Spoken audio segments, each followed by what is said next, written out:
बोल न्यूज़ में कहते हैं खुशामदीद। 9 बजे के साथ मैं हूँ सादिया साहब से। मैं हूँ आपके साथ रमशा साजिद। हेडलाइंस आप जान चुके हैं, बुलेटिन का आगाज करेंगे। सबसे पहले बात करेंगे बानी पीटीआई और बुशरा बीबी के खिलाफ 190 मिलियन पाउंड रेफरेंस का फैसला सुना दिया गया। बानी को 14 साल कैद और 10 लाख रुपए जुर्माने की सजा दी गई।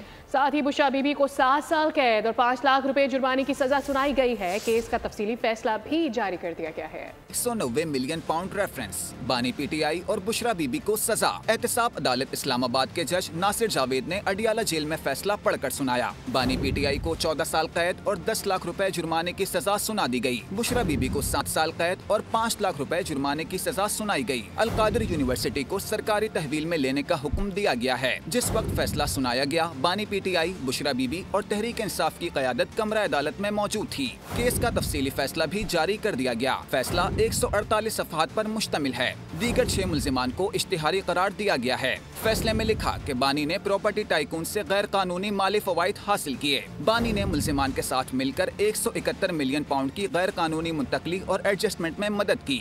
ये रियासत पाकिस्तान का पैसा था। ये पैसा एक ऐसे अकाउंट में मुंतकिल किया गया जो रजिस्ट्रार सुप्रीम कोर्ट के नाम पर था। रेफरेंस का फैसला 3 बार मौखर किया गया। अदालत ने फैसला गुज़िश्ता साल 18 दिसंबर को महफूज किया था। इंसाफ का बोलबाला हुआ। बानी पीटीआई बेगुनाही साबित नहीं कर सके। अब बानी सदर से रहम की अपील कर सकते हैं। वजीर कानून आजम नजीर तारर का बानी को मशवरा। बोले मुल्क के साथ घिनौना काम हुआ। वजीर इत्तलात अता तारर ने कहा कि आज के बाद पाकिस्तान में कोई भी इतनी बड़ी करप्शन करने से पहले 100 बार सोचेगा। ये मुल्क की तारीख का सबसे बड़ा करप्शन स्कैंडल है। इनके हाथ करप्शन से रंगे हुए हैं। ख्वाजा आसिफ ने बानी पीटीआई को फ्रॉडिया करार दे दिया। कहा कि चोरी का माल हड़प करने के लिए काबीना से मंजूरी ली गई। उसमें शहादतें रिकॉर्ड हुई हैं। बानी तहरीक इंसाफ के पास ये राइट था कि वो अपने डिफेंस में एविडेंस देते। रिहाई का सिर्फ एक और तरीका है और वो आर्टिकल 45 के तहत सदर मुमलिकत का इख्तियार है। ये एक बहुत घिनौना काम हुआ था मुल्क के साथ। तो मैं ये समझता हूँ कि आज इंसाफ का बोलबाला हुआ है। आज के बाद पाकिस्तान में इतनी मेगा करप्शन करते हुए कोई 100 बार सोचेगा। पाकिस्तान की तारीख का मेगा करप्शन का, रिश्वत का सबसे बड़ा केस था। ये बहुत बड़ा फैसला है पाकिस्तान की तारीख का। करप्शन साबित है और उसके साथ साथ रिश्वत साबित है। पाकिस्तान में कभी चोरी की वारदात की अप्रूवल जो है कबीना से किसी ने लेने की जरूरत नहीं की। इमरान खान ने यह भी किया जो सारी दुनिया को चोर कहता है। 90 million pound reference open and shut case था। कहा था कि केस से बानी और बुशरा बीबी को सजा होगी। सेनेटर फैसल अब्दा की बोल न्यूज़ से गुफ्तगू। फाकी वजीर हसन इकबाल बोले खुद को सादिक और अमीन कहने वाले मुल्क के सबसे बड़े डाके मुलव्वस पाए गए। रहनुमा MK मुस्तफा कमाल ने कहा कि बानी पीटीआई सबको चोर और डाकू कहते थे। आज अदालत ने ही उनको मुजरिम करार दे दिया। तलाल चौधरी बोले कि केस में बानी का बचना मुश्किल था। सजा से NRO का तासुर भी खत्म हो गया। बैरिस्टर अकील ने कहा कि केस के तमाम तकाजे पूरे किए गए। अभी तो 9 मई के केसेस के फैसले भी आने हैं। सिंध के सीनियर वजीर शर्जील इनाम मेमन ने कहा कि फैसले से साबित हो गया कि बानी किस हद तक बदनीयत शख्स थे। बानी को सजा होने के बावजूद कोई शख्स बाहर नहीं निकला। केस था 3.5 साल पहले कैबिनेट में आया। मैंने तब भी इस पर ऑब्जेक्ट किया और यही एक्सपेक्टेड था कि इसमें जेल होनी। तब तो हमें नहीं पता था कि ये हाल होगा कभी जिंदगी में। वो कह रहे हैं कि जब भी कार्ड उसके ऊपर चला रहे हैं कि ये सीरत नबी के ऊपर चलनी थी। ये बड़ी जाती और जुल्म और बदनीयती के ऊपर था और मैंने आप लोगों को कहा था कि दोनों को सजा होगी। हम सब के लिए अफसोसनाक दिन है कि पाकिस्तान के एक ऐसे वजीर आजम जो खुद को सादिक और अमीन कहते थे, वो पाकिस्तान की तारीख के सबसे बड़े सियासी डाके में मुजरिम पाए गए हैं। पीटीआई जो इतने दिनों से इतना शोर मचा रही थी और मचा रही है आज भी, उनको पता है कि जो उस केस में ये केस बहुत स्ट्रॉन्ग है। और जो पीटीआई का ये वाला जो बयानिया है कि सारे चोर हैं, सारे डाकू हैं, मैं समझता हूँ कि आज ये ज़मीन बोस हो गया सारा। इस पर कोई हैरानगी नहीं होनी चाहिए। ये ओपन एंड शट केस था कि इसकी सज़ा से नहीं बचा जा सकता। आज के फैसले ने किसी NRO की या किसी माफ़ी मिलने की जितनी भी अफवाहें थी वो इससे दम तोड़ गई हैं। लुटो और फुटो की सियासत इन्होंने परवान चढ़ाई। अभी तो 9 मई के भी फैसले सजा हुई उसको। कोई एक शख्स किसी सड़क पे पूरे पाकिस्तान में खैबर पख्तूनख्वा समेत कोई नहीं निकला रोडों पे। तहरीके इंसाफ का 190 मिलियन पाउंड केस का बड़ा फैसला चैलेंज करने का ऐलान। चेयरमैन पीटीआई बैरिस्टर गौहर कहते हैं कि हाई कोर्ट में फैसला जल्द चैलेंज करेंगे। फैसले से हमें कोई हैरानी नहीं हुई है। फैसले के बावजूद हुकूमत से मुज़ाकरात जारी रहेंगे। अपोजिशन लीडर कौमी असम्बली उमर अयूब ने फैसले को पाकिस्तान की अदालती तारीख का सियाह तरीन फैसला करार दिया है। शिबली फराज ने कहा कि मुल्क में कानून और आइन की बालादस्ती नहीं, हमारे खिलाफ तमाम केसेस सियासी हैं। आज एक स्याह दिन है पाकिस्तान की तारीख में, पाकिस्तान की जुडिशल तारीख में। अलकादर का फैसला वजीर आज़म इमरान खान साहब और बुशरा बीबी साहिबा के खिलाफ सुनाया गया। इस देश में जहाँ पे कि ना कानून है, ना कानून की बालादस्ती है, ना आइन की बालादस्ती है, कि ये सारे सियासी केसेस हैं जो कि इमरान खान से लेकर उसकी नीचे तक उसकी पार्टी के कारकुनों पे बनाए गए हैं।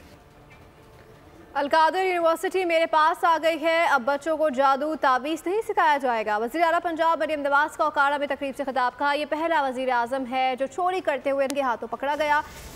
ये शख्स इसी अडियाला जेल में है जिसमें नवाज शरीफ और मैं कैद थे। मेरे सेल में कैमरे लगाए गए थे। जेल में एक वक्त था खाना दिया जाता था। अच्छी बात है मेरा वज़न कम हो गया। मुल्क को इंतशार और फसाद नहीं, अमन की ज़रूरत है। वो अलकादर यूनिवर्सिटी जो अदालत ने पंजाब हुकूमत के और हुकूमत के सरकारी तहवील में दे दी, मेरे पास आ गई है वो यूनिवर्सिटी। अब आपको इंशाअल्लाह ताला उस यूनिवर्सिटी में मज़हब की तालीम भी दी जाएगी, दुनिया की तालीम भी दी जाएगी। आपको जादू टूना करना नहीं सिखाएंगे वहाँ पे। आज ना सिर्फ खुद पे चोरी साबित हुई है, बल्कि पहला तारीख का वज़ीर आज़म है जो रिश्वत लेते हुए रंगे हाथों पकड़ा गया। कि हालांकि वो अडियाला जेल में, उसी अडियाला जेल में कैद है जिसमें कभी मैं और मेरे वालिद कैद थे। मेरे सेल में कैमरास लगे हुए थे जिससे वो मुझे लाइव देखते थे। 24 घंटे में एक दफ़ा मुझे खाना मिलता था। अच्छी बात है, मेरा वेट कम हो गया, मुझे तो खुशी है इस बात की। ये मुल्क जैसा भी है इसको हमने ठीक करना है, इसको हमने संवारना है। हमने इसको ख़राब नहीं करना, हमने इसको संवारना है। पीपल्स पार्टी का मौक़िफ़ भी जान लेते हैं। आपस में लड़ते रहेंगे तो नौजवान नस्ल की उम्मीदों के मुताबिक कारकर्दगी नहीं दिखा सके। बिलावल भुट्टो सिंध असम्बली में तकरीब से खिताब कर रहे थे। बोले इतिहाद से कौमें बनती हैं, अपनी सकाफत को भूलने वाली कौमें तरक्की नहीं करती है।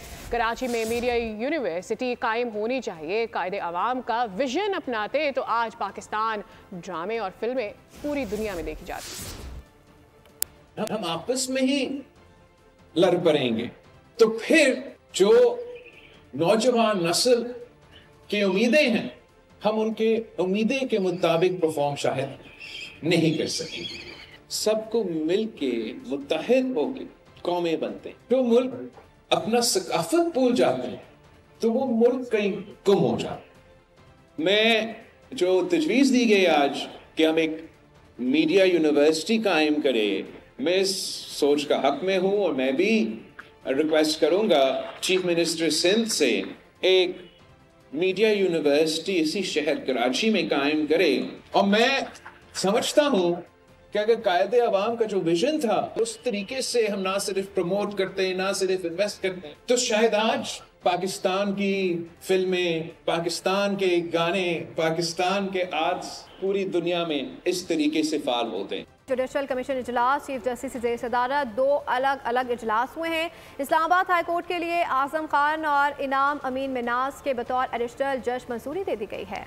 एलामिया के मुताबिक बलूचिस्तान हाई कोर्ट के लिए मोहम्मद आसिफ, नजमुद्दीन मेंगल और मोहम्मद अयूब एडिशनल जज नामजद किए गए हैं। जो उम्मीदवार मतलूबा अक्सरियत का वोट नहीं ले सके, मुस्तकबिल में असामियों पर उन्हें दोबारा ज़ेर गौर लाया जाएगा। बलूचिस्तान हाई कोर्ट के जजेस की मंजूरी मुतफ़िका तौर पर दी गई है। इस्लामाबाद हाई कोर्ट के लिए जजेस की मंजूरी कसरते राय से दी। के मुल्ज़िमान को क्लीन चिट नहीं दी गई। सवाल ट्रायल का है कि ट्रायल कहां पर होगा। जस्टिस मोहम्मद अली मजहर बोले कि जराइम कानून की किताब में लिखे हैं, अगर जुर्म आर्मी एक्ट में फिट होगा तो ट्रायल मिलिट्री कोर्ट में होगा। जस्टिस हसन असर रिजवी ने समाअत में कहा कि सुप्रीम कोर्ट पर भी हमला हुआ, वो संगीन था, सुप्रीम कोर्ट को भी शामिल करें। बैनुल-अक़वामी मंजरनामे से खबर शामिल करते हुए आपको बताएं कि लॉस एंजलिस के जंगलात में लगी आग पर काबू नहीं पाया जा सका है। मरने वालों की तादाद 27 हो चुकी है, जबकि 1 लाख से ज़ायद बेघर हो चुके हैं।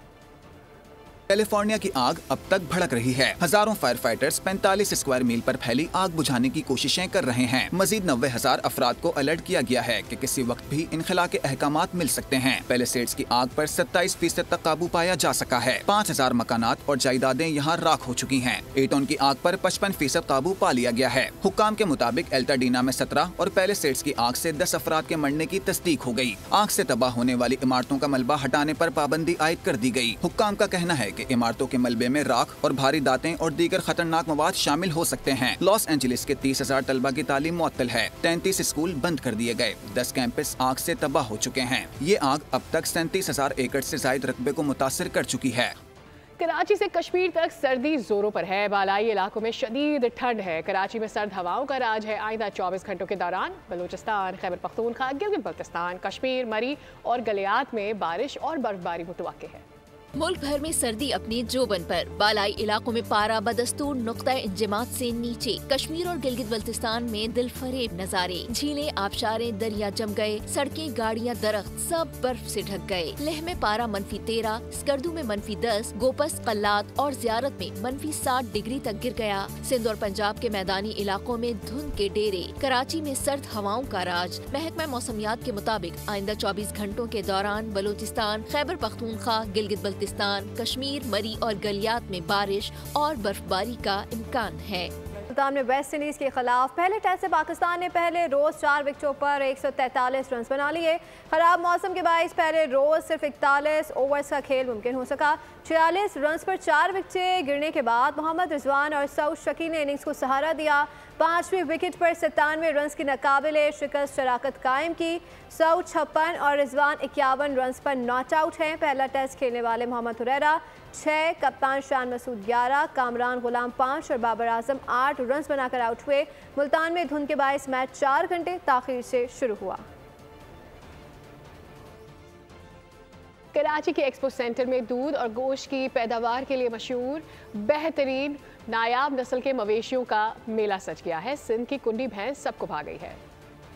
कराची में जानवरों का मेला। नायाब नस्ल के जानवर तवज्जो का मरकज बन गए। एक्सपो सेंटर कराची में दूध और गोश्त की पैदावार के लिए मशहूर जानवरों की नुमाइश लग गई। जानवरों से मोहब्बत करने वाले लोग पहुँचे और जानवरों को देख बहुत खुश हुए। नुमाइश में सिंध के मुख्तलिफ इलाकों से लाए गए जानवर, खास तौर पर सिंधी नस्ल की भैंस के चर्चे हैं। हमारा शौक है, बस ये इंडिया की नस्ल है, हम इससे नस्ल लेना चाहते हैं। ये कुंडी ओरिजिनल खूबसूरती, सींग है, पाँव है, पूँछ है, जो इसके थन है, सब। शोबा लाइव स्टॉक कौमी GDP में 14% और ज़राअत को 61% हिस्सा डालता है। वज़ीर आला सिंध मुराद अली शाह का सिंध लाइव स्टॉक एक्सपो में खिताब। कहा, सिंध के किसानों और मवेशी मालिकान के लिए रोशन मुस्तकबिल की राह हमवार करेंगे। अगर हम इस मुल्क की जो यूथ है उसको गेनफुल एम्प्लॉयमेंट दे सकें कि ये एग्रीकल्चर सेक्टर में जिसमें लाइफ स्टॉक भी आता है, फिशरीज भी आता है, जो अपॉर्चुनिटीज हैं उसको अगर हम सही इस्तेमाल कर सकें, इन प्रोग्राम से भी निकल जाएंगे IMF के, हमारी एक्सपोर्ट भी बढ़ेगी। एक्सपो सेंटर कराची में सजा जानवरों का मेला 2 दिन तक जारी रहेगा। अब तक के लिए इतना ही। मज़ीद बाखबर रहने के लिए विजिट कर सकते हैं हमारी वेबसाइट bolnews.com। देखते रहिए बोल।